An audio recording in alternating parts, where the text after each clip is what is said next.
kayaknya agak sinyal aku kayaknya agak kurang bagus, jadi mohon maaf kalau misalnya agak tersendat ya. Tapi insya Allah masih aman sampai sekarang sih Kak. Oke, sebelumnya aku mau bacain dulu yang kita udah lihat di poster sebelumnya, bahwasannya Kak Khairunisa Mufidah kerap kali disapa Kak Nisa, yang merupakan mahasiswa semester 5 dari kampus IBS atau ISG Business School.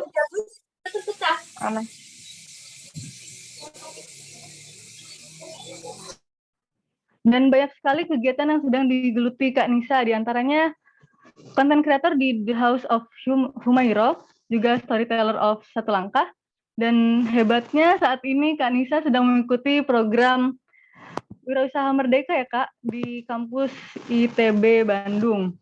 Masya Allah, kampus ITB ya teman-teman, bukan Institut Taskia Bogor. Buat mempersingkat waktu, mari kita dengarkan secara seksama materi yang akan disampaikan oleh Kak Khairunisa Mufidah. Waktu dipersilahkan Kak Nisa. Oke, thank you Aulia. Mungkin boleh di-share kali ya, dibantu share screen. Operator.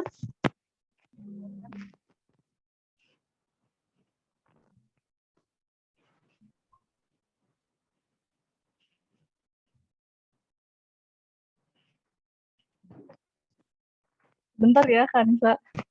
Iya.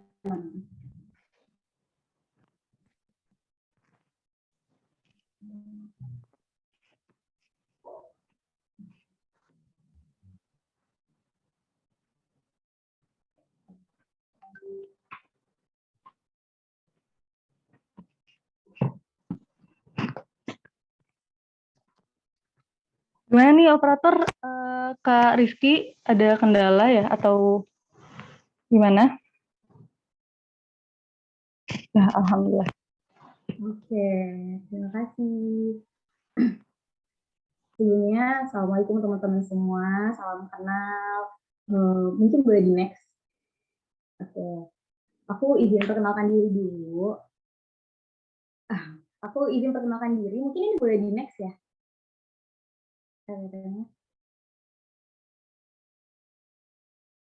Iya, oke.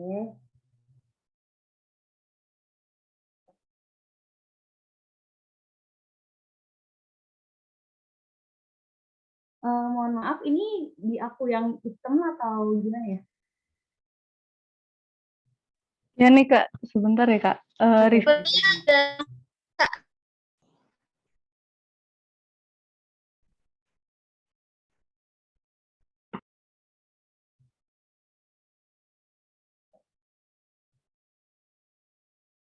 Gimana?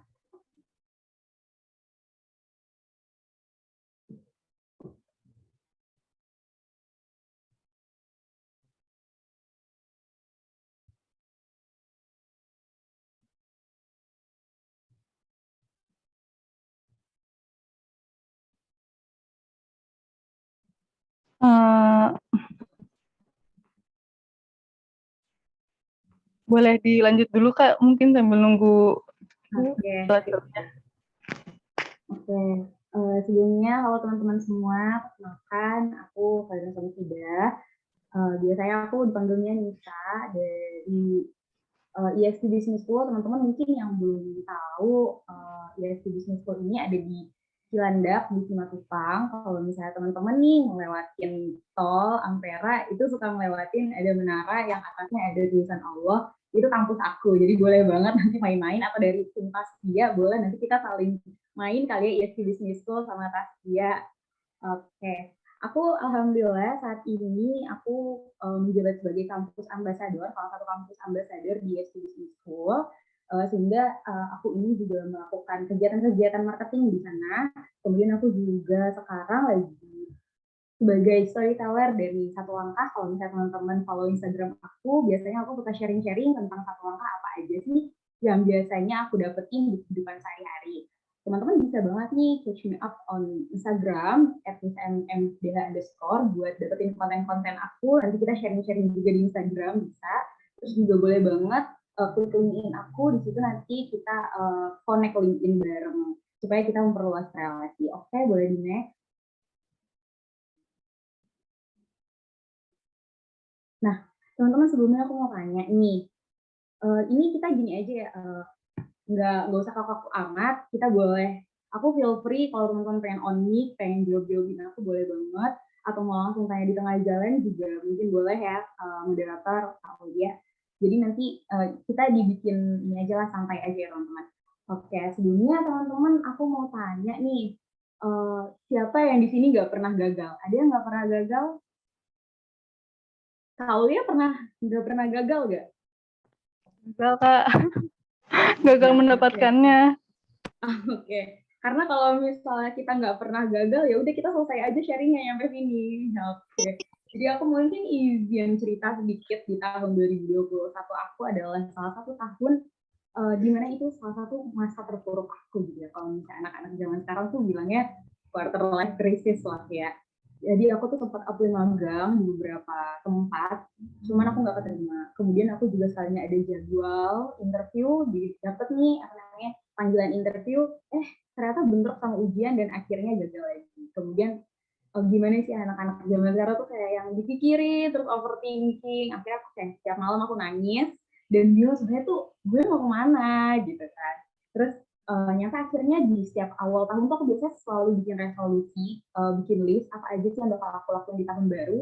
Tapi di 2022 setelah melewati tahun 2021 yang penuh lika-liku itu, aku jadi nggak percaya lagi sama list-list yang aku buat gitu. Jadi tahun 2022 adalah juga salah satu tahun awal tahun baru, apa ya, jadi awal tahun yang penuh pasrah, bener-bener kayak cuma berdoa, ya Allah semoga aku waras aja deh, gak perlu deh bikin goals-goals apa-apa lagi, yang penting waras aja dulu, yang penting aku bisa survive, yang penting aku masih bisa hidup gitu. Jadi, dan boleh di next Kak. Dan akhirnya aku menyadari gitu ya teman-teman, ternyata ada yang salah dari mindset aku. Ini udah di next belum ya? Aku masih di halaman yang gagal. Masih di slide yang gagal, Teh. Oke, boleh di next ke slide selanjutnya. Oke, jadi aku menyadari akhirnya ada salah satu hal yang apa ya, yang salah, yaitu mindset aku. Di situ aku berpikir gitu, ternyata kegagalan-kegagalan itu bukan sesuatu hal yang harus kita apa ya, sayang-sayangkan, kita tangis-tangis setiap hari gitu. Ternyata mindset aku ada yang salah. Jadi di sana aku berpatok, kesuksesan itu tuh kita bisa punya uang 100 juta gitu. Kayak 100 juta sedini mungkin, udah kayak influencer financial teknologi nih. Jadi aku mikir kalau misalnya kesuksesan itu ketika kita punya karir yang bagus, terus juga bisa magang di sana sini, terus habis itu juga berpenghasilan dan finansial aman, sehingga pada aku kayak menutup mata gitu pada langkah-langkah kecil yang ternyata tuh langkah aku juga udah jauh. Ternyata tuh aku nggak berproses, aku tuh apa ya, berproses di langkah-langkah lain gitu. Jadi di sini aku mau sharing ke teman-teman, mungkin boleh di next.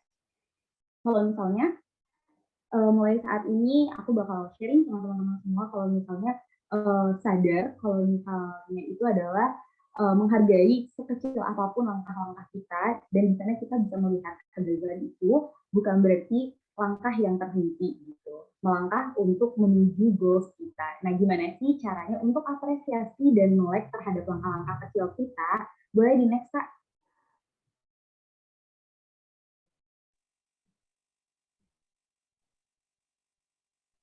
Nah, gimana sih, aku mau sharing nih sedikit gimana cara mengapresiasi dan mulai terhadap langkah-langkah kecil. Boleh di next lagi?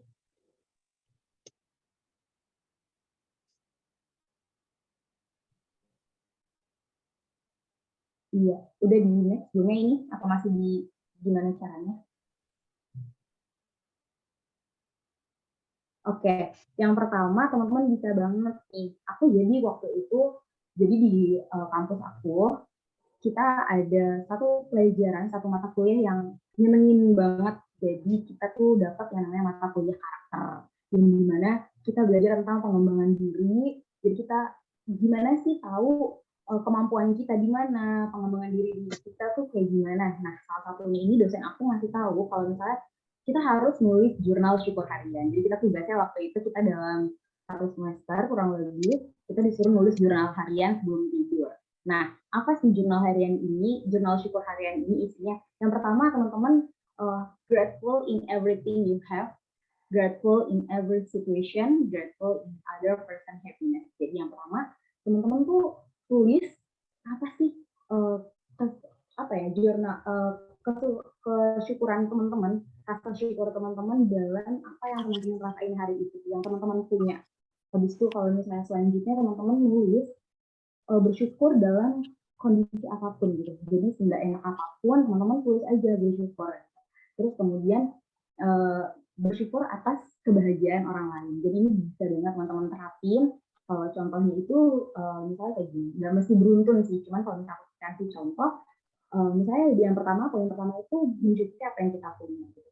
Ya Allah, terima kasih. Kita tulis aja tuh, ya Allah, terima kasih hari ini aku bisa ikut kelas, misalnya bisa ikut webinar gitu. Terus, alhamdulillah aku bisa ikut webinar. Terus yang kedua, poin kedua ada grateful in every situation. Walaupun gak enaknya ini teman-teman tulis aja gitu. Walaupun ya Allah ternyata koneksi aku jelek nih, jaringan aku jelek, dan itu tuh mempengaruhi belajar aku di sana. Tapi alhamdulillah aku dapat hikmahnya. Tulislah hikmahnya itu apa, teman-teman. Akhirnya aku bisa bersabar dengan koneksi aku yang jelek kan gitu. Terus habis itu grateful in other person happiness, teman-teman bisa tulis. Dan aku bersyukur banget, alhamdulillah tadi aku ikut senang ternyata misalnya Kak Aulia tadi udah bisa jadi moderator, ini pertama kali Kak Aulia jadi moderator, gitu. Aku senang banget ya Kak Aulia bisa berproses. Nah itu salah satu gimana caranya teman-teman bisa menghargai setiap langkah teman-teman yang ada pada hari itu. Next.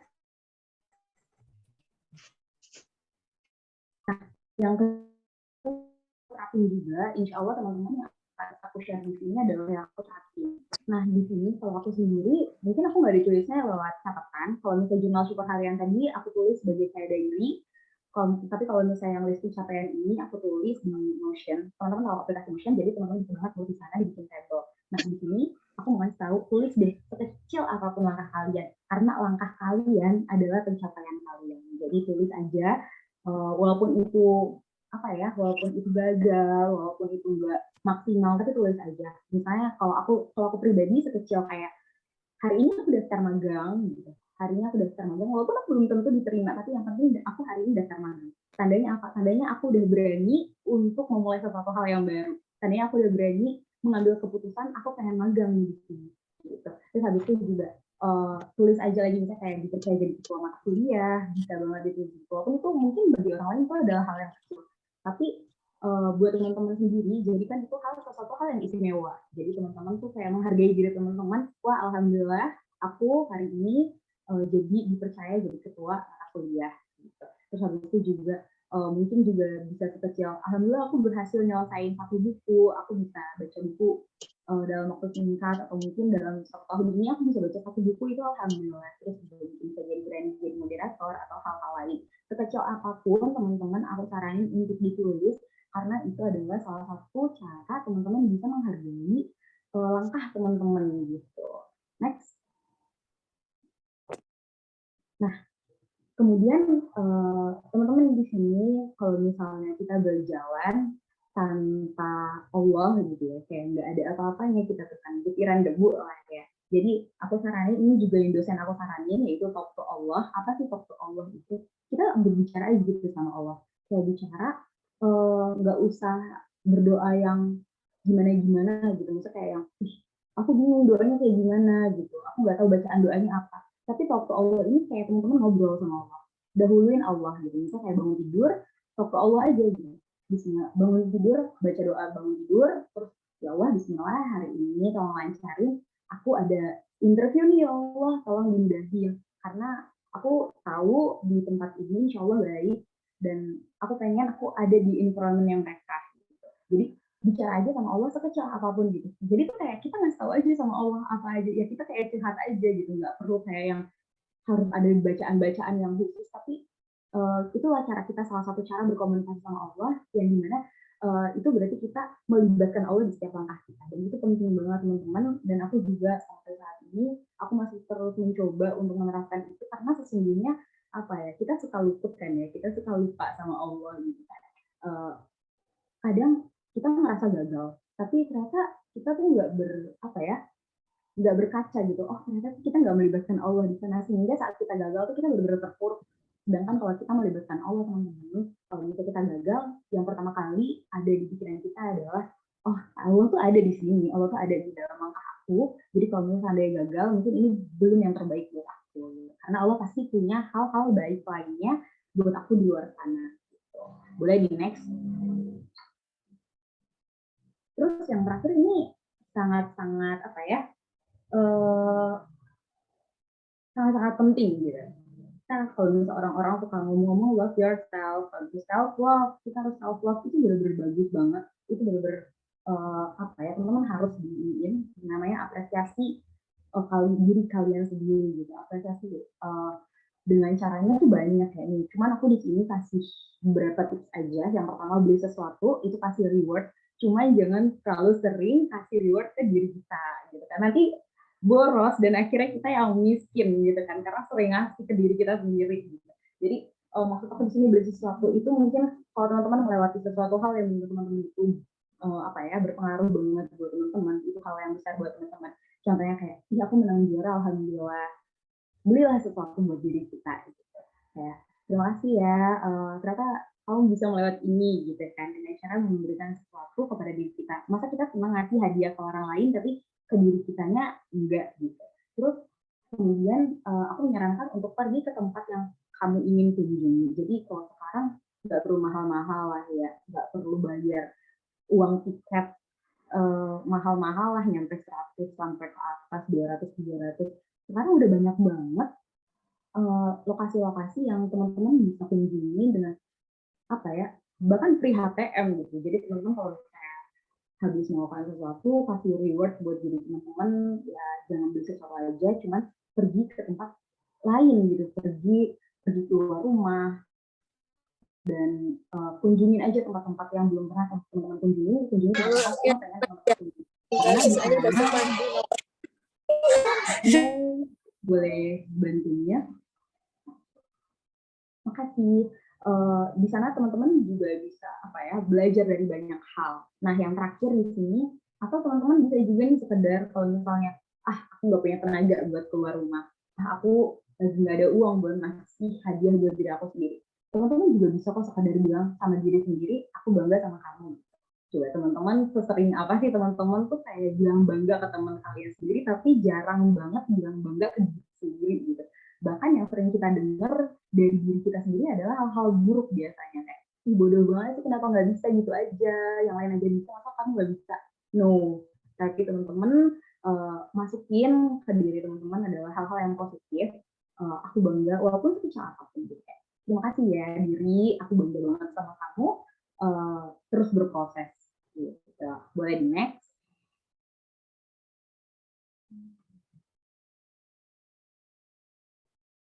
Nah, oke.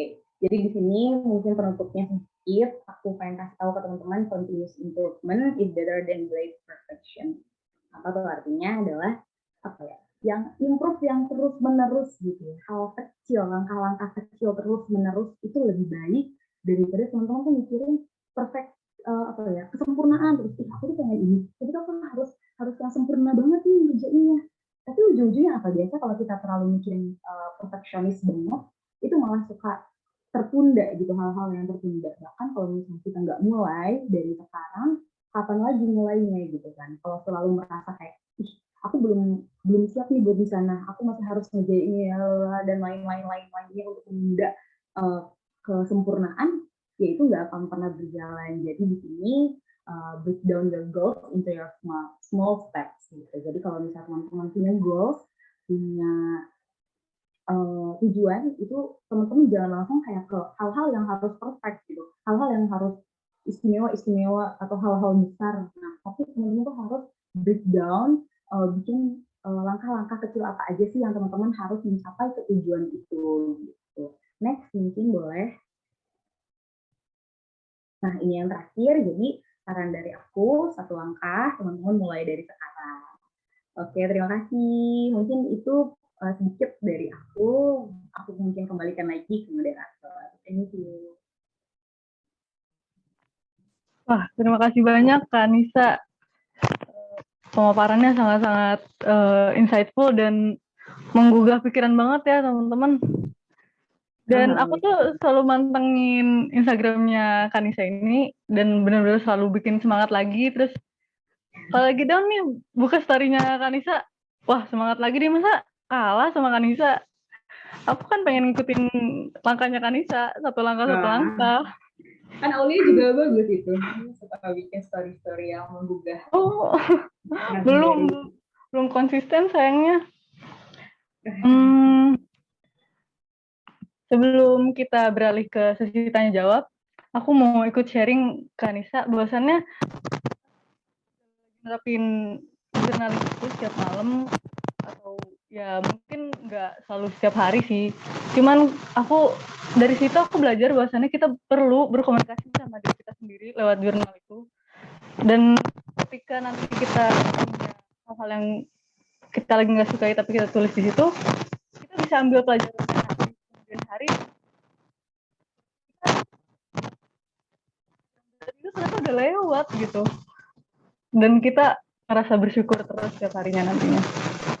Aku seneng sih. Kemarin pernah ada satu hari yang gak aku lagi suka, terus aku tulis, dan kemudian aku langsung, wah besok harus lebih baik lagi. Itu selalu bikin aku jadi lebih semangat lagi. Dan untuk teman-teman semua yang mau bertanya, jawabnya boleh disiapkan pertanyaannya. Boleh lewat chat atau fitur raise hand, langsung on mic dan ngobrol langsung sama Kanisa. Undangnya aja sangat-sangat ayo Mbak Nis, ayo Kanisa, ayo. Taskia juara butuh Kanisa gitu.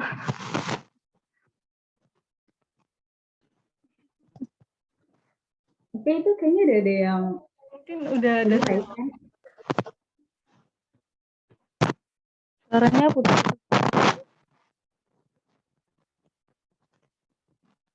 Tadi kayaknya udah ada yang raise hand, itu boleh mungkin di on mic. Yuk teman-teman raise hand yuk. Langsung ngobrol sama Kanisanya itu lebih seru sih. Ini ada dari El Absor, mungkin boleh langsung on mic ya.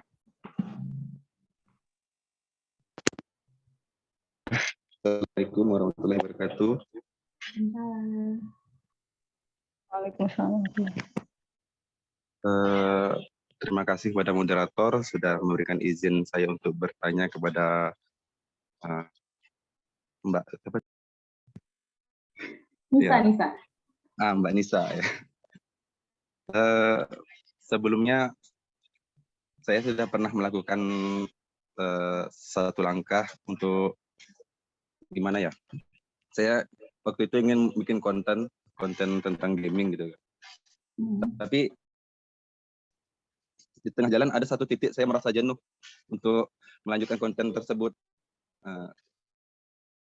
Gimana sih tips dari Kak Nisa supaya selalu konsisten untuk melanjutkan apa yang sudah kita mulai gitu. Terima kasih. Oke, makasih juga Kak Absor. Aku mungkin mulai ditampung atau harus langsung jawab? Sambil nunggu boleh langsung jawab dulu Kak.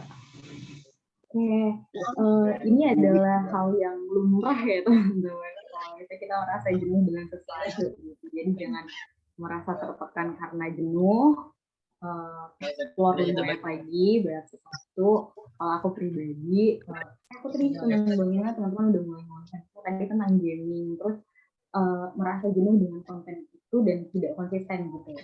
Jadi gimana sih cara ngatasinnya itu adalah dengan apa ya diri teman sendiri sih baliknya.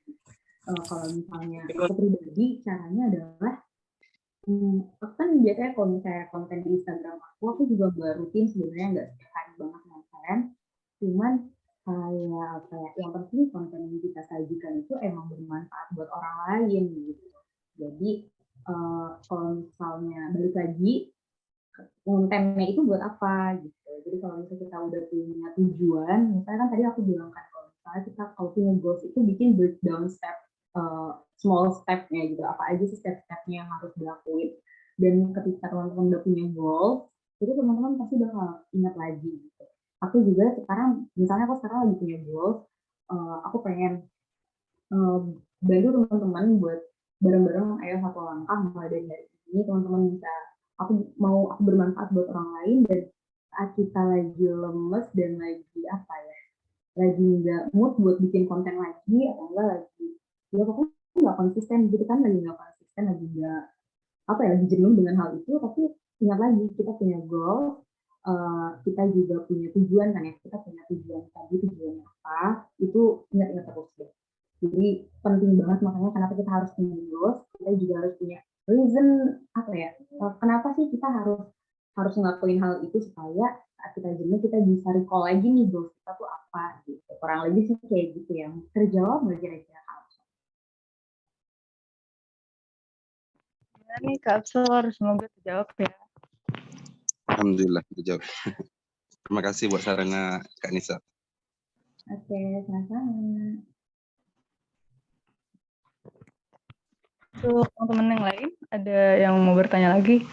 Sambil menunggu teman-teman yang lain, mungkin aku mau bertanya ya, Mbak Nisa. Paul mau. Habis itu tadi dia. Jadi banyak yang bilang kan kalau masih muda itu harus coba sana sini dulu, harus eksplor sana sini dulu buat nanti akhirnya tahu spesifikasi kita dapet yang mana gitu. Pikir-pikir, aku buang-buang waktu gitu loh Kak, kayak udah nyoba sana sini belum dapet juga, terus malah kayaknya kok nggak profesional banget gitu ya, semuanya dicoba-coba gitu. Jadi sebaiknya kayak gimana sih Kak? Tapi di umur sekarang ini untuk mencari potensi atau jati diri itu masih susah gitu loh Kak. Menurut Kak Nisa tuh gimana ya baiknya? Oke. Aku tadi agak noise dan putus-putus Aulia, jadi mungkin aku agak simpulin sedikit kalau misalnya ada yang salah dikoreksi ya tadi pertanyaannya. Jadi tadi pertanyaannya adalah kita tuh nggak banyak hal dan nggak merasa apa ya work semuanya gitu di kita gitu ya dan merasa itu kok nggak profesional banget sih apa aja dicemplungin gitu kan ya. Dan gimana sih caranya biar kita nemuin satu hal atau gimana? Ya betul. Ya. Ini aku jawab dulu atau aku ini ya soalnya tadi kayaknya ada dua orang yang raise hand. Boleh ditembung dulu berarti. Oke, siap. Untuk Kak Rahmawati Aulia boleh on mic. Baik, makasih banget buat moderator yang udah memberikan kesempatan. Ini suaranya jelas nggak ya? Suaranya jelas nggak? Oke, mau bertanya ke Kak Nisa nih. Aku pernah dengar nih Kak, kalau sibuk itu belum tentu produktif gitu. Jadi menurut Kakak ini produktif yang benar-benar bermanfaat kayak gimana sih Kak? Itu menurut Kakak gitu. Makasih. Sama-sama. Next question. Mungkin ada lagi tadi atau itu ada lagi apa lagi boleh? Baik, Faruk Alwi, dipersilahkan.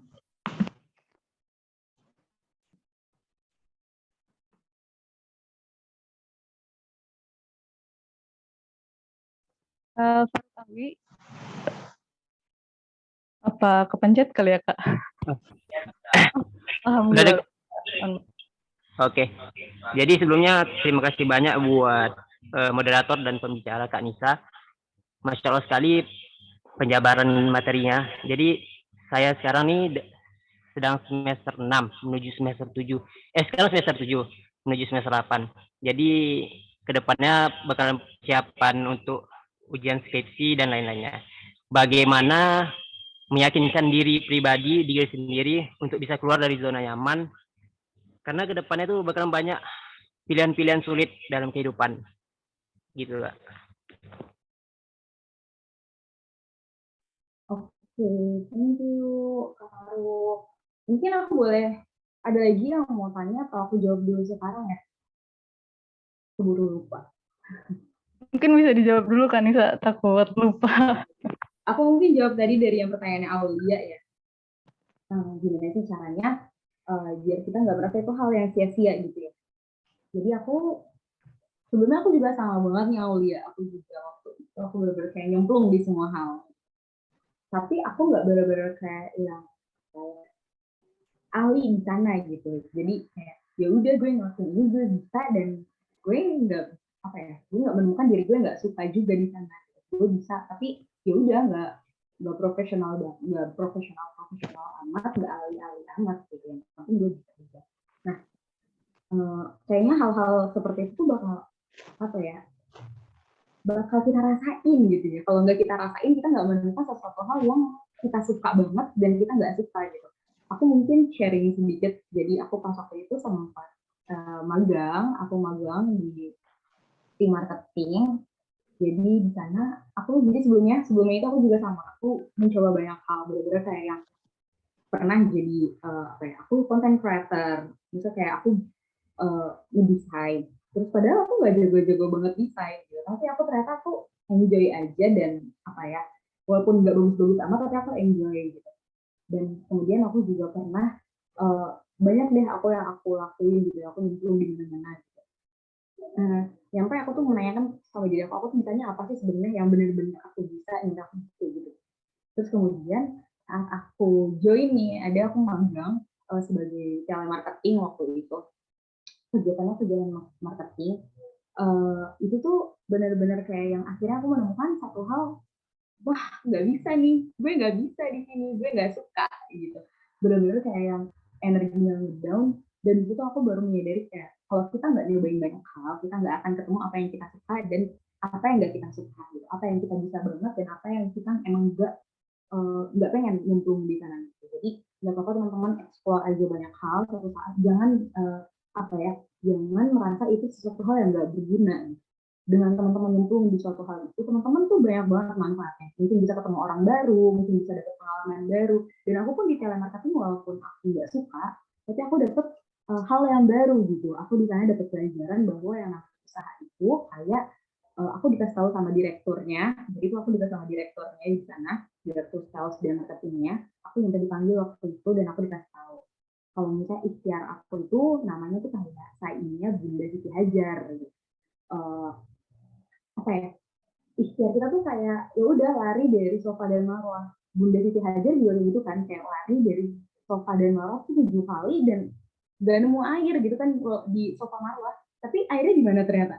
Di bawah kaki Nabi Ismail gitu kan. Padahal kita udah capek-capek gitu, istilahnya kayak kita udah capek-capek dari sofa marwah lari 7 kali, dan tapi ternyata pas kalau misalnya kita anak zaman sekarang, ya sia-sia banget gue lari-lari orang air gitu. Tapi kan itu yang namanya ikhtiar teman-teman. Jadi kita coba aja, kita lari-lari, kita coba satu hal, coba dua hal, coba tiga hal, 4 hal, nyampe 7 kali, nyampe capek, dan akhirnya teman-teman nanti pasti bakal nemuin positifnya yang dimana teman-teman tuh kayak ngerasa, oh ini gue banget nih, oh ini ternyata mbak gue gitu. Dan aku mau merekomendasikan ada satu buku namanya judulnya Ikigai. Itu bagus banget, teman-teman coba baca di sana. Gimana sih cara hidup dengan Ikigai itu kan kayak menemukan kita sukanya di hal itu, dan kita juga ternyata dibayar dengan hal itu, dunia membutuhkan itu. Jadi teman-teman akhirnya nanti teman-teman bisa kayak berpikir apa sih yang aku suka di sana, yang sebenarnya aku suka gitu. Aku suka dan ternyata dunia juga ngebutuhin hal itu dengan aku melakukan itu gitu. Jadi teman-teman aku saranin kalau misalnya masih kebingungan dengan tadi gitu ya, yaitu baca buku Ikigai salah satunya. Dan sekali lagi teman-teman jangan pernah merasa hal itu adalah sia-sia, karena kita nggak tahu kan pengalaman ada di mana. Terus juga kita ketemu orang, kita ketemu ternyata relasi itu tuh sangat-sangat bermanfaat mungkin bagi karir teman ke depannya. Ternyata tuh pernah satu grup gitu kan, aku tuh pernah satu grup, ternyata dia misalnya jadi direktur, terus kita pernah satu grup, aku tuh dulu pernah satu grup sama dia dan dia kerjanya bagus banget, dan ini aku bener-bener aku ngerasain ya, ini hal ini sebaik apa maksudnya kita kayak harus bikin relasi itu tuh itu bagus banget. Jadi mungkin orang teman-teman tuh ada yang bilang, dia maksudnya ke orang dalam itu juga nggak gampang buat dapetin ya teman-teman gitu ya. Jadi kayak relasi itu tuh penting banget, karena nanti mungkin salah satunya mungkin nanti Aulia jadi direktur, dan mungkin nanti temennya ada yang kayak belum dapat kerjaan, tapi ternyata Aulia kayak, dulu aku pernah satu grup sama kamu ternyata kerjaannya bagus, udah sini masuk aja di perusahaan aku, kan kita nggak tahu ya. Jadi jangan pernah merasa hal itu sia-sia. Dan satu lagi ini, jangan lupa talk to Allah. Ya udah bilang aja sama Allah, ya Allah bismillah, ini aku ngelakuin ini, tolong dibantu, tolong percaya aja di dalam langkah itu tuh ada Allah gitu. Mungkin itu tadi yang dari Claudia. Udah parah. Analogi yang beneran ngena banget untuk permasalahan yang akhir-akhir ini. Untuk pertanyaan kedua dari Kak Rahmawati Aulia, Kak, tadi mengenai setiap sibuk itu bukan berarti produktif ya, Kak. Terus produktif yang kayak gimana sih yang sebenarnya membawa manfaat? Oke. Sibuk itu memang bukan apa ya, kita tuh udah tahu ya, kita kayaknya generasi Z ini udah semakin aware sama mental health, terus juga semakin aware sama apa sih yang namanya sibuk, apa sih yang namanya produktif.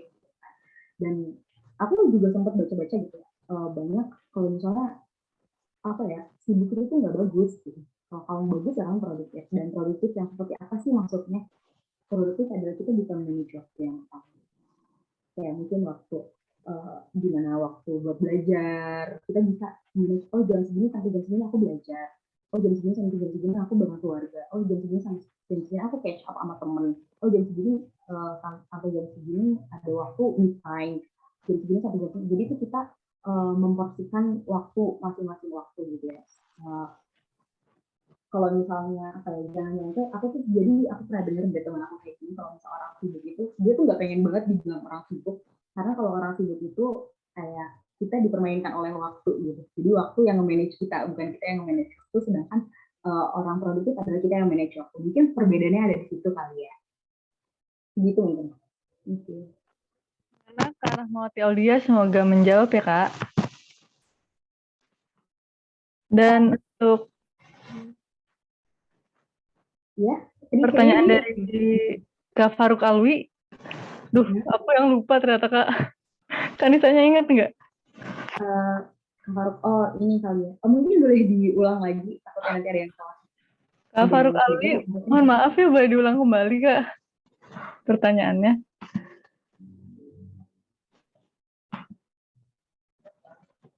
Kak Faruk Alwi, mungkin kita pause dulu kali ya, Kak Faruknya. Beralih ke pertanyaan di kolom chat dulu ya, Kak Nisa. Boleh. Pertanyaan di kolom chat dari Rizky Khairunisa. Masya Allah, terima kasih atas materi malam ini. Mungkin dari pemaparan tadi, Ana izin bertanya, Kak. Apa pendapat Kakak kalau kita terlalu cepat merasa puas dengan pencapaian? Apa solusi dari Kakak untuk kembali produktif dan tidak berhenti di satu pencapaian tersebut? Segitu, Kak. Bisa dijawab dulu, Kak? Ya, mangga dijawab dulu, Kak. Kalau kita merasa, oke. Kalau kita cepat merasa puas dengan pencapaian, apa sih solusi biar kita balik positif dan gak berhenti di satu pencapaian? Bagus banget nih, nice question. Karena kita orangnya namanya manusia suka ngerasa cepat puas gitu sih. Kayak kita udah, gue udah jadi ini nih, udah puas banget gue nggak belajar lagi. Tapi ternyata apa ya? Aku merasa kenapa makanya kita harus keluar rumah yang pertama. Kenapa kita harus keluar rumah dan kita bertemu dengan orang-orang baru. Itu benar-benar kayak yang works banget di aku. Kayak kemarin contohnya aku kan ke ITB ya teman-teman. Jadi kalau semester ini aku ikut pertukaran ya, programnya dari Kemendikbud namanya Wirausaha Merdeka di ITB, dan aku di sana ketemu sama penusantara lah, intinya banyak banget teman-teman yang dari kampus-kampus lain gitu. Dan di sana akhirnya tadinya aku merasa kayak ya, aku pertama kali ditunjuk jadi project leader, terus habis itu pas jadi project leader ngerasanya ya udah kuat aja gitu nyampe sana.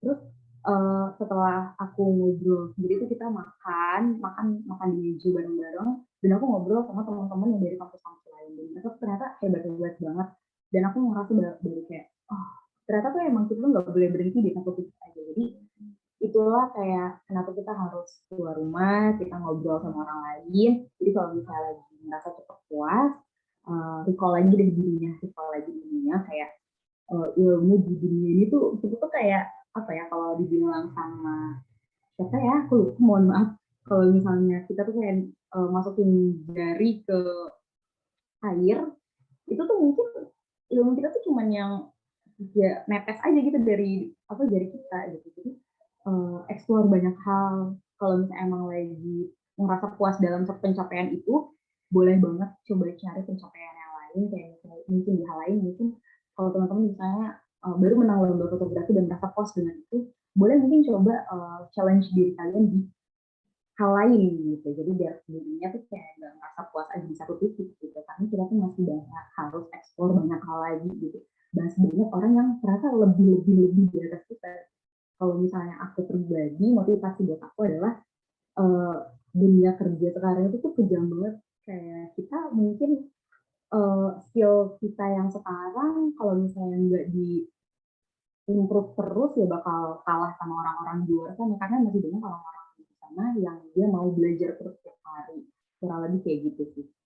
Ya boleh, dari mungkin aku izin ini kali ya Aulia lagi. Ini ada yang mau tanya lagi dari Kak Rahma Dawiyah, boleh? Oh itu Kak Sultan dulu kayak tadi, dia udah angkat tangan dari tadi. Boleh Kak Sultan untuk segera on mic. Assalamualaikum, izin bertanya Kak, apa langkah pertama untuk memulai membangun rasa kompetitif di saat sibuknya jam perkuliahan? Terima kasih atas aku izin ini kali ya. Tadi apa langkah pertama untuk membangun rasa apa ya kalau boleh bilang? rasa kompetitif Kak. Oke. Langkah pertama untuk rasa kompetitif gitu ya. Sejujurnya aku bukan orang yang kompetitif banget ya.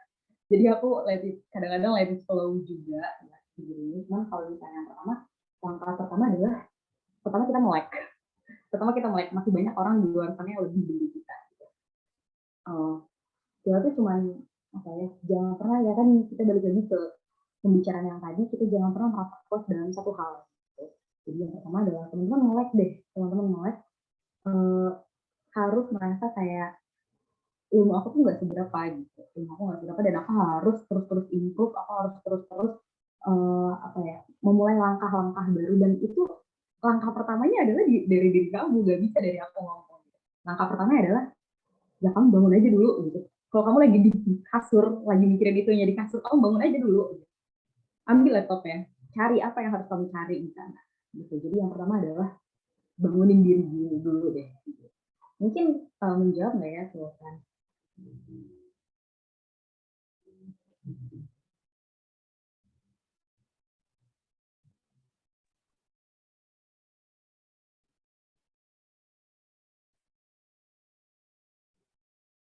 Oke. Aulia kayaknya nggak ada suaranya kamu, atau aku yang nggak ada suaranya?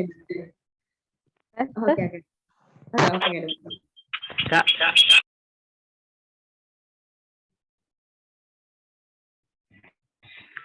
masih bisa bertanya Kak? Boleh. Jadi kan memulai langkah yang baik itu tentunya dengan niat yang baik pula. Jadi saya ini sekarang berada di semester 7 menuju semester 8. Di mana quarter life crisis-nya terasa banget bagi saya pribadi. Bimbang itu memulai langkah yang pasti untuk memulai skripsi ini. Menurut kakak pribadi, bagaimana meyakinkan diri itu untuk bisa fokus dari keluar dari zona nyamannya? Gitu Kak.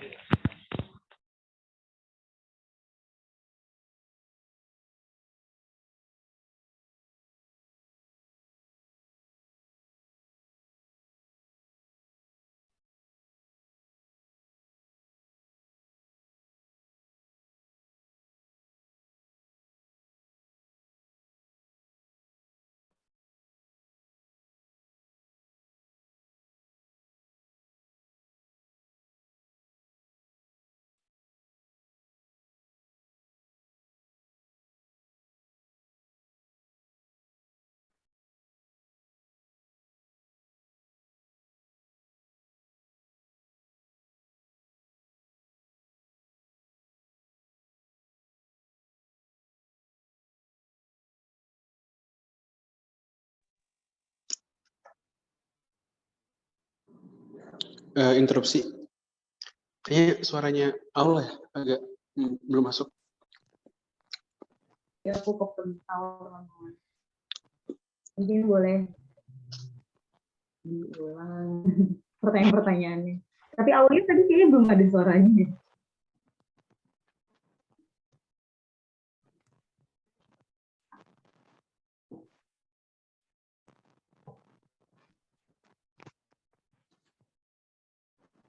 Oke.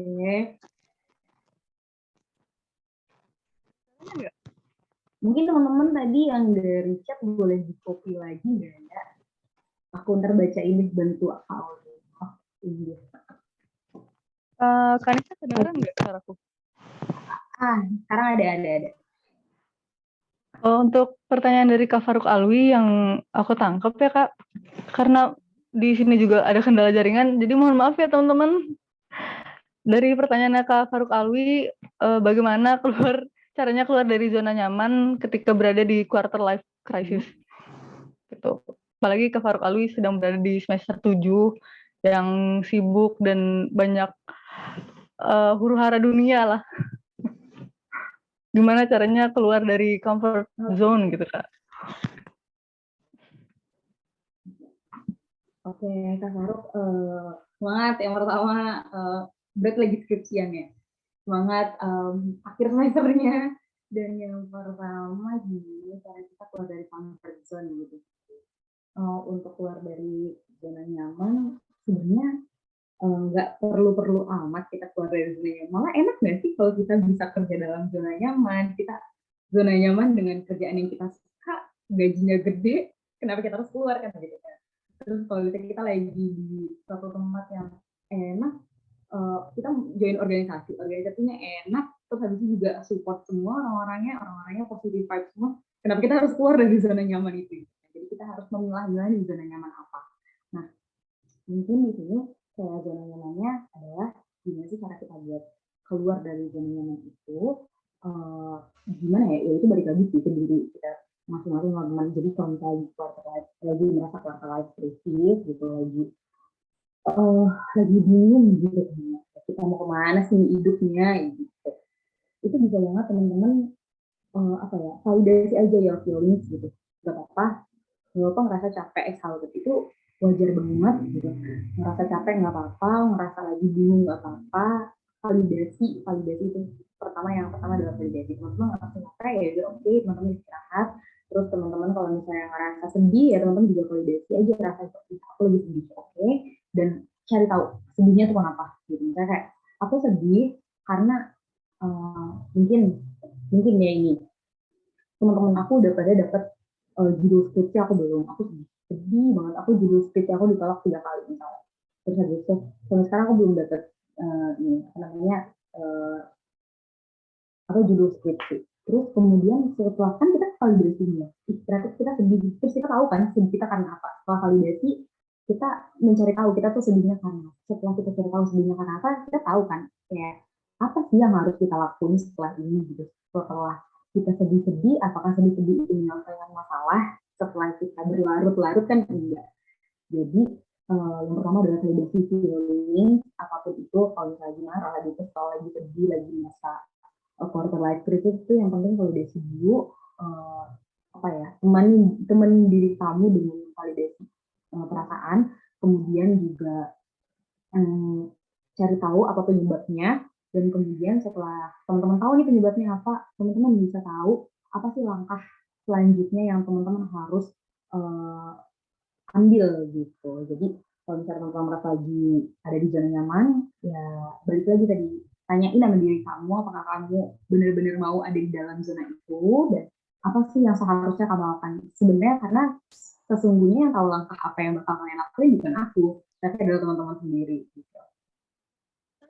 Mungkin terjawab Pak Faruk?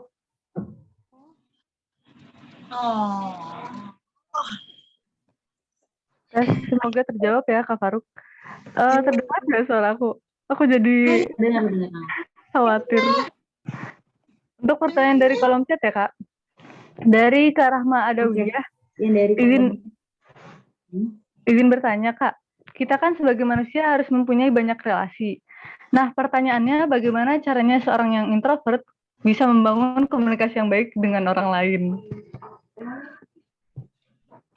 Gimana Kak kira-kira? Oke, gimana caranya? Tadi ini oke. Gimana caranya Seorang yang introvert membangun komunikasi yang baik dengan orang lain? Gitu kali ya. Suara aku jelas ya ini ya? Ya, jelas Kak. Sejujurnya aku adalah orang yang ekstrovert ya teman-teman. Jadi gue heran kalau aku ternyata banyak bicara dan aku santai-santai aja ngobrol di depan teman-teman karena aku orangnya senang bergaul dengan orang baru. Kalau misalnya introvert, aku juga bukan berarti aku seorang yang ekstrovert, aku nggak mendalami tentang introvert. Tapi aku pernah baca sedikit tentang introvert dan aku juga punya teman-teman aku yang introvert dan aku juga nge-follow ada salah satu selebgram gitu ya, seorang influencer yang dia introvert tapi ternyata dia juga bisa ini kok explore banyak hal, ternyata dia juga bisa kok membangun relasi yang baik. Jadi itu bukan introvert, extrovert adalah hanya apa ya, jangan jadi sesuatu hal yang teman-teman harus aku di dalam sana gitu. Aku introvert, aku nggak bisa ngobrol. No, introvert, kamu coba deh kamu ngobrol sama teman kamu yang kamu nyaman, pasti kamu bisa ngomongin banyak hal gitu.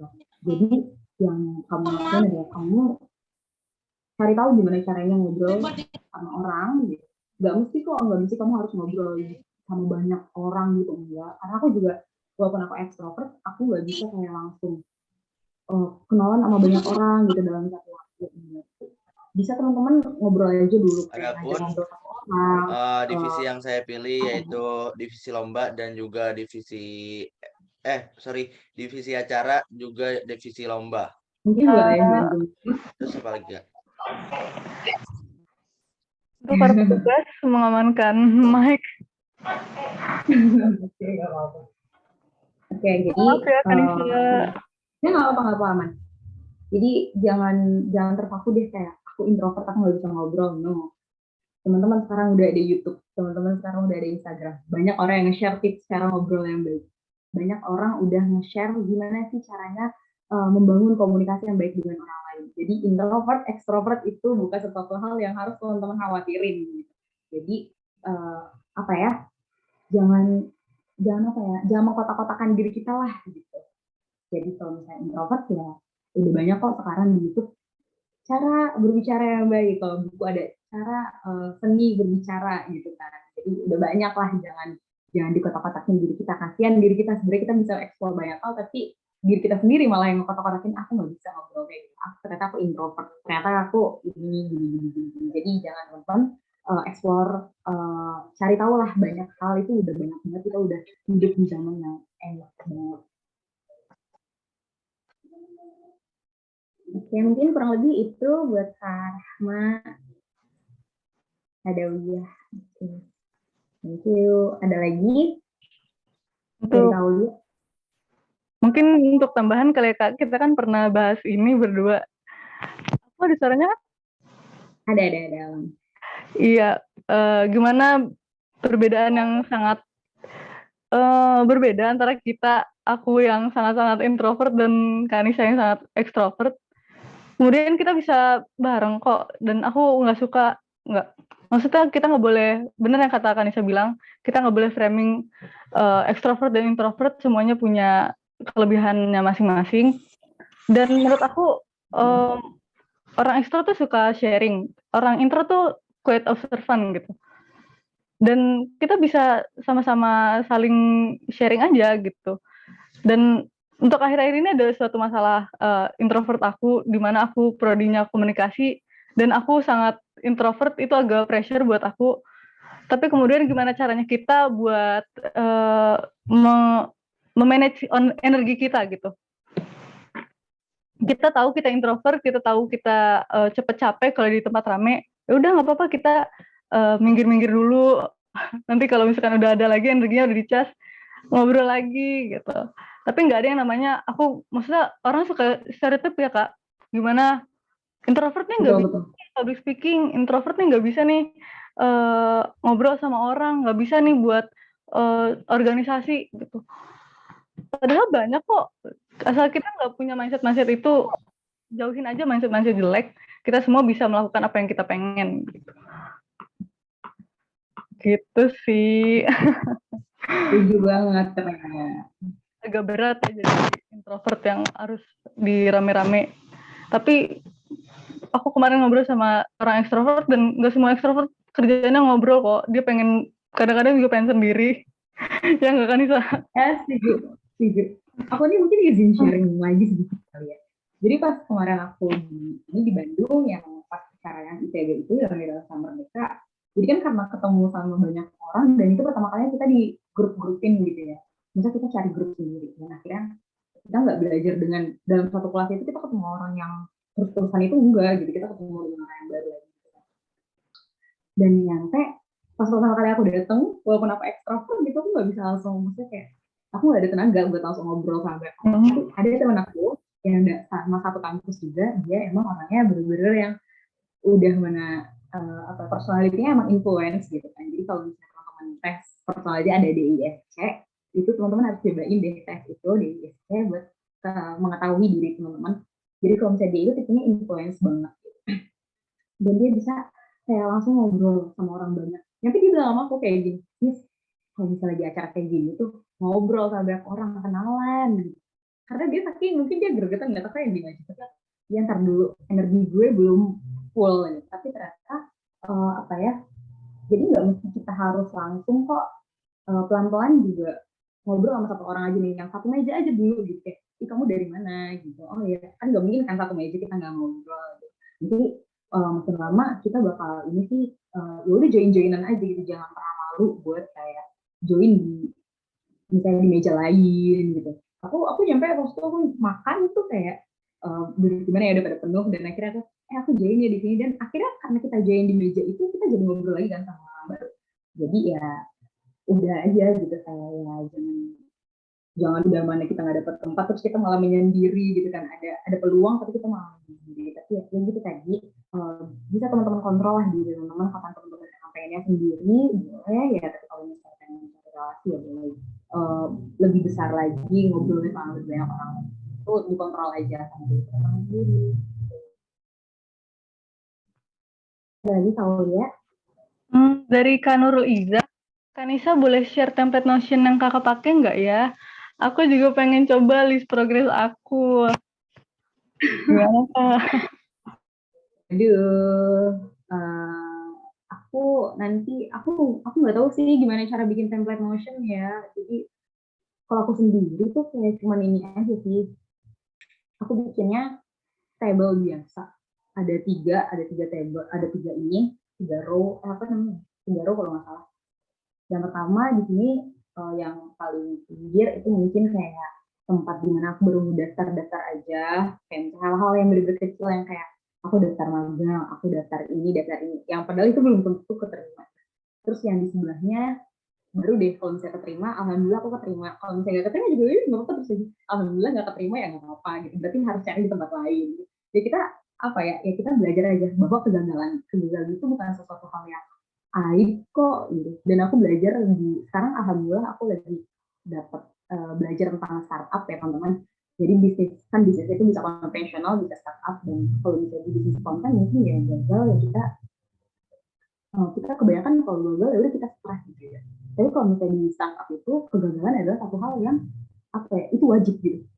Kalau lu gak gagal, lu belum bisa improve gitu. Kayak misalnya lu harusnya gagal di mana. Bahkan kalau kita lagi inian produk gitu ya, kayak validasi produk, kita lagi testing produk kita gitu. Yang ditanya adalah kekurangan produk ini apa gitu. Kita jangan pernah kayak kelebihan produk, enggak. Kita harus cari apa sih yang gagal dari produk kita. Nah, makanya tulis aja gitu apa yang gagal dari teman-teman, gitu tulis, tapi biar jadi pengingat aku pernah gagal di bagian ini, mungkin aku bisa coba lagi di bagian yang lain gitu. Jadi nggak berpaku sama apa ya, basement. Jadi itu ada basement, ada balkon. Kalau bisa basement itu hal-hal mungkin yang teman-teman yang nggak apa ya, yang nggak mumpuni banget, tapi balkon itu teman-teman bisa sesuatu hal yang mumpuni teman-teman di sana. Jadi bisa dicoba, masih bisa coba banyak hal, jangan berpaku sama satu hal aja. Gitu sih kurang lebih. Kalau misalnya ya keluar nggak sih? Oh enggak, oke. Sorry. Aku keluar lagi. Jadi kalau misalnya template Notion itu nggak ada sih ya. Maksudnya aku nggak bisa bikin template Notion, cuma dibikin aja kayak table, terus aku tulisin di atasnya kayak bisa satu hal yang kamu lakuin hari ini itu udah keren banget kalau lu udah bisa lakuin satu hal aja gitu, walaupun itu gagal atau enggak ya tulis gitu. Itu adalah salah satu langkah lo di hari ini yang dimana itu adalah bukan langkah kecil, apa ya, bukan sesuatu hal yang harus kamu ilangin gitu, harus kamu abaikan, tapi itu adalah sesuatu hal yang udah keren banget udah bisa kamu lakuin hari itu, dan terima kasih gitu udah bisa memulai langkah itu. Jadi mungkin teman-teman boleh bikin sendiri tabelnya masing-masing sesuai teman-teman sendiri. Aku karena aku nggak ada template Notion-nya. Itu ada lagi dari lain? Atau gimana kembali ke Aulia? Mungkin satu pertanyaan lagi ya teman-teman, dan template Notion-nya mungkin Kanisa belum ada nih. Tapi kalian bisa banget buat cek Instagramnya Kanisa, @nisa_mfdh ya Kak. Atau nanti aku bisa tulis. Untuk banyak banget konten-konten motivate dan bermanfaat banget deh buat dilihat ya teman-teman. Boleh Kanisa promosi di sini? Udah tadi dipromosi sama Aulia ya. Masih ada yang bertanya lagi teman-teman? Dibuka satu pertanyaan lagi. Wah, langsung muncul Kak satu pertanyaan yang super panjang. Bismillah aku bacain ya Kak. Yeah, Dari Rara, izin bertanya Kak, kenapa kita nggak ada perubahan hidup setelah ikut seminar motivasi? Padahal sudah semua diikuti, baik langkah-langkah menuju sukses sampai ikut seminar berbayar. Aku juga pernah baca dari psikolog ada namanya teknik konseling.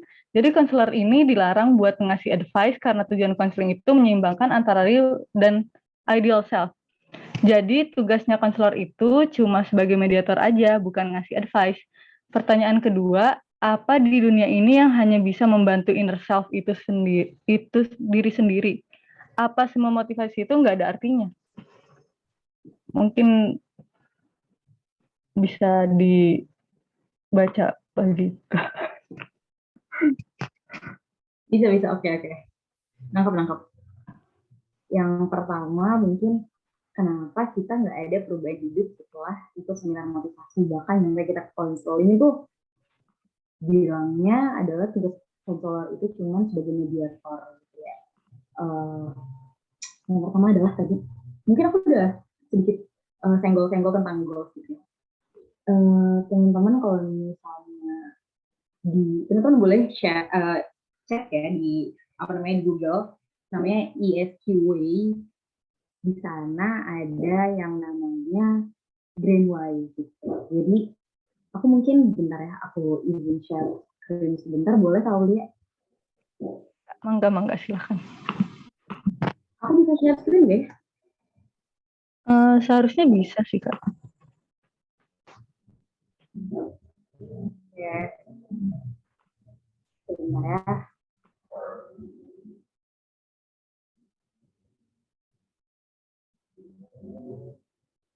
Aku share screen ya, izin share screen. Oh, belum bisa ini. Karena aku bukan host. Oke, nggak apa-apa.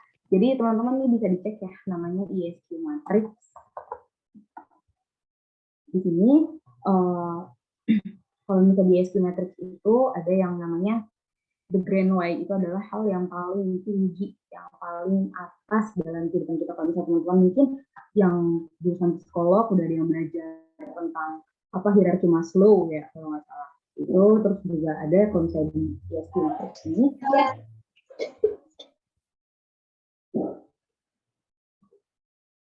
Kalau di ESQ Matrix ini ada yang mungkin gimana ya, aku nggak bisa share screen ya sama sekali. Boleh gini nggak ya, aku dijadiin host sebentar, aku buat share screen ke teman-teman. Sudah Kak, boleh dicoba kembali. Oke. Aku izin share sedikit ya. Oke, di sini ada yang namanya teman-teman ESQ Matrix. Kelihatan ya?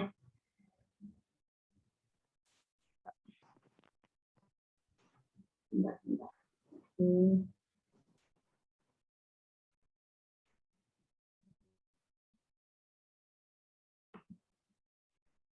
Oke, nggak begitu kelihatan ya. Oke, mungkin begini. Jadi di sini ada ESQ Matrix sama ya teman-teman. kalau misalnya teman-teman ngerasa kehidupan masih ada di sini, kalau teman-teman naik dari bawah, kayak misalnya gini deh teman-teman, kayak naik tangga. Enakan naik tangga apa turun tangga?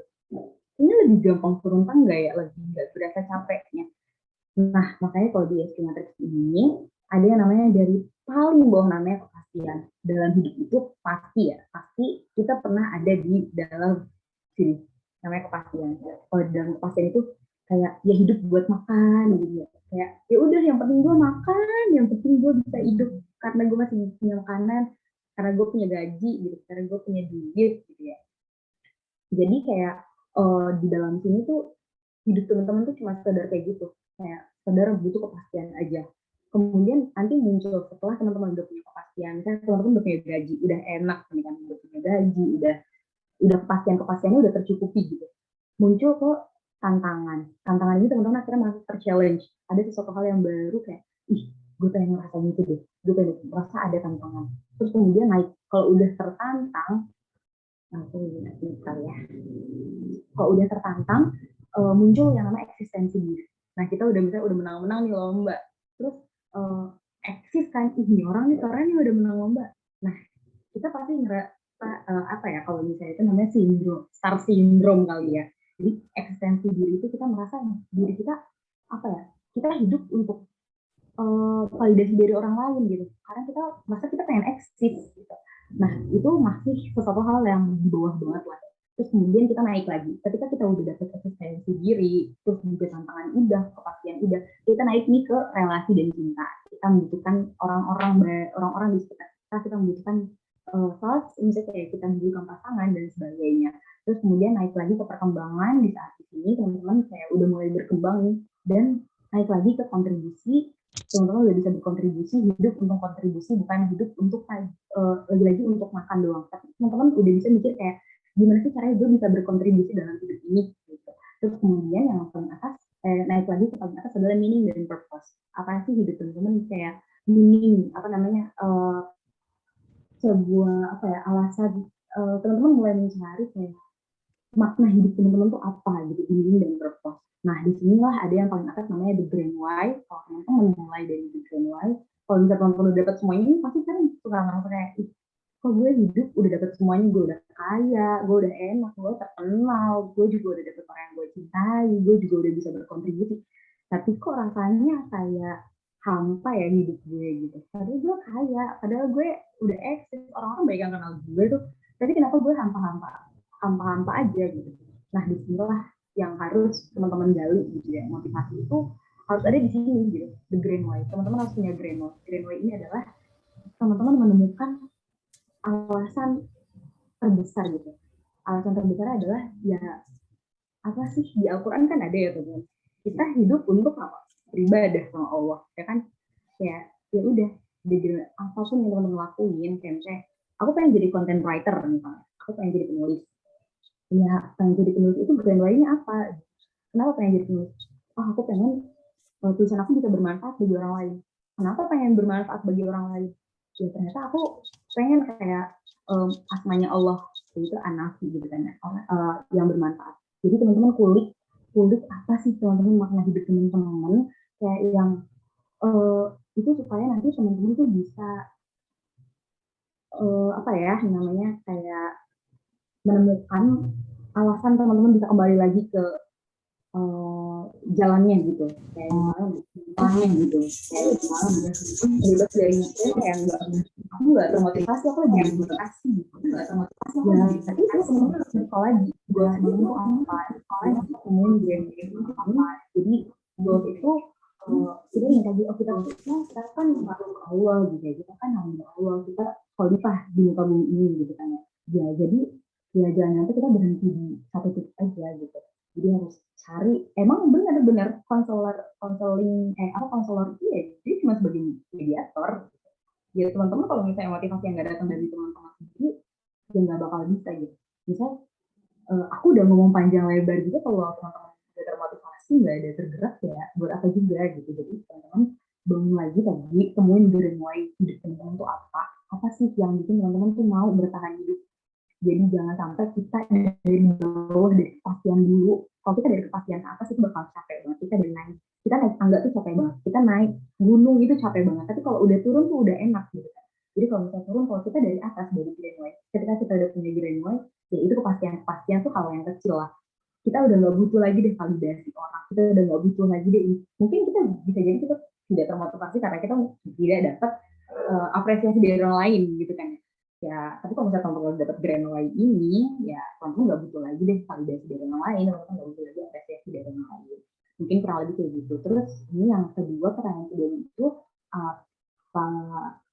apa ini yang hanya bisa membantu inner self itu cuma diri sendiri, apa semua motivasi itu nggak ada artinya.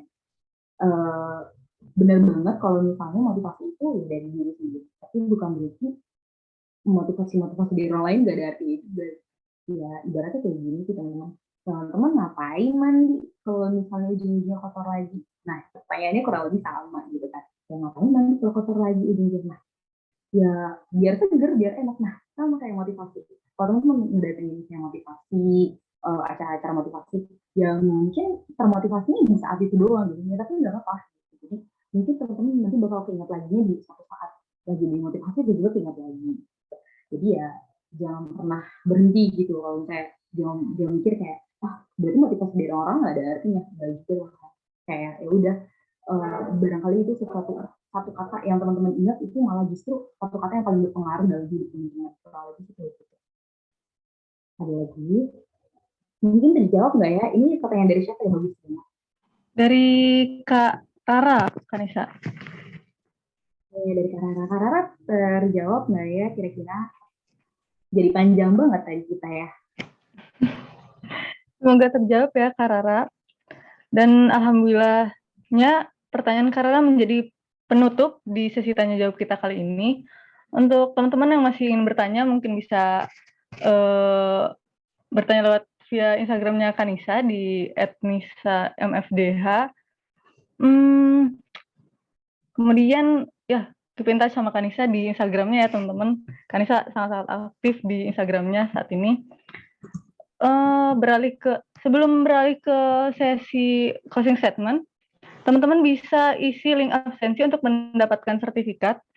Link absensi ini cuma ada di kolom chat Zoom saat ini ya teman-teman, nggak dikeluarin di kolom chat di WhatsApp. Jadi teman-teman yang mau dapat sertifikat dimohon untuk mengisi link absensi yang ada di kolom chat. Dan beralih ke sesi closing statement nih, Kanisa. Mohon banget Kanisa kasih closing statement buat kita-kita sebagai penutup acara kita pada malam hari ini. Closing statement-nya adalah satu langkah dari sekarang. Tentuin langkahnya apa. Gitu. Kurang lebih itu aja. Nggak usah panjang-panjang. Yang penting tentuin dulu di satu langkahnya itu apa. Jadi bareng-bareng ayo kita satu langkah mulai dari sekarang. Mantap banget ya teman-teman, langsung diulti satu langkahnya nih teman-teman.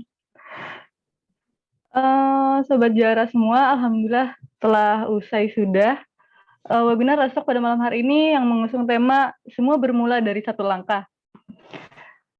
Dan beralih kepada sesi dokumentasi, mungkin dari tim petugas bisa share screen mengenai sertifikat untuk pemateri ya. Ada chat nih Kak, terima kasih banyak Kanisa dari Kak Nabila. Sama-sama semuanya, makasih juga udah hadir. Senang banget aku rame ya, tadi ada 30 lebih loh. Rame, terima kasih. Padahal ini belum pada kenal aku juga. Maaf ya Kanisa, mungkin karena hari Senin ya, biasanya hari-hari, kita kan biasa hari Minggu, itu bisa sampai 50. Keren-keren gak apa-apa, tapi udah senang banget. Aku ini karena rame, tapi termasuk rame. Tadi yang tanya juga banyak. Sikat ya Kak. Ya, tim dokumentasi mohon.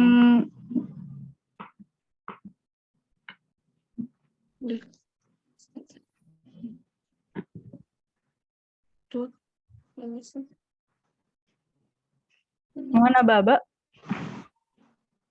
Oke, baik. Sertifikat untuk bisa mufidah. Izin screenshot ya Kak. 1, 2, 3. Rizky kayaknya kegedean deh sertifikatnya. Nah,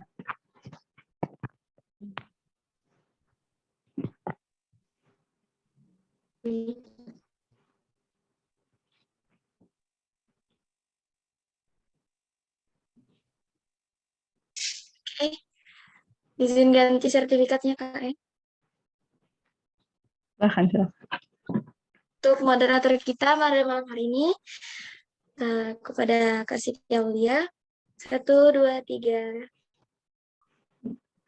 Baik. Terima kasih. Kepada peserta sekalian, boleh nih on cam semua. Untuk peserta ya dimohon on cam, kita foto bareng sama Kanisa pada malam ini. On cam yuk teman-teman, ditunggu ya 10 detik.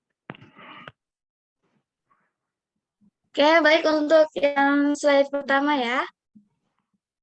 Silakan on cam dan berikan gaya terbaik Anda.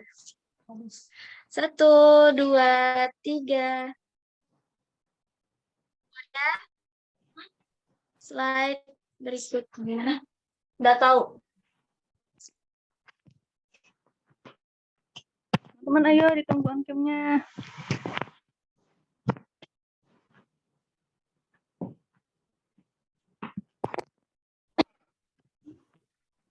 Oke. 1, 2, 3. Baik, terima kasih. Baik, terima kasih kepada tim dokumentasi yang telah melakukan tugasnya. Untuk mengakhiri webinar kita pada malam hari ini, aku sebagai moderator mau mengucapkan terima kasih banyak buat Kanisa yang telah menyempatkan waktunya untuk hadir di Let's Talk dari Taskia Juara. Kami dari Taskia Juara mohon maaf sebesar-besarnya atas banyaknya kekurangan, dan semoga bisa lebih baik lagi ke depannya ya Kak. Mohon doanya. Kemudian, terima kasih banyak Kanisa.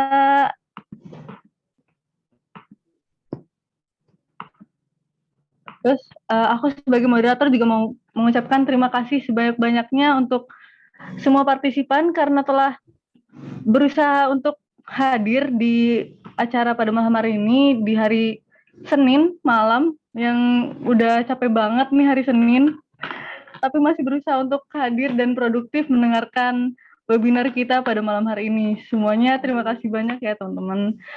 Oh, sebelum kita tutup, kita punya ini Kak, door prize untuk penanya terbaik. Mungkin Kanisa bisa pilih dan aku nanti pilih satu. Kanisa pilih. Jadi kita umumin pertanyaan terbaik dari siapa ya Kak? Bingung ya. Aku pilih tadi yang pertanyaan terakhir sih. Oke banget. Jadi dari siapa ya, yang tentang motivasi itu dari diri kita atau dari luar? Dari Karara ya Kak? Iya kalau nggak salah. Untuk aku pertanyaan terbaik mungkin boleh nggak sih pilih sendiri, pilih diri sendiri? Jangan dong. Jangan dong buat teman-teman. Menurut aku pertanyaan dari Kak Rizky Khairunisa ya. Untuk para penanya terbaik dimohon untuk menghubungi panitia setelah ini ya teman-teman. Untuk menutup acara pada malam ini, sekali lagi saya ucapkan terima kasih untuk semuanya. Billahi taufiq wal hidayah. Wassalamualaikum warahmatullahi wabarakatuh. Terima kasih banyak Kanisa. Terima kasih juga. Sukses terus.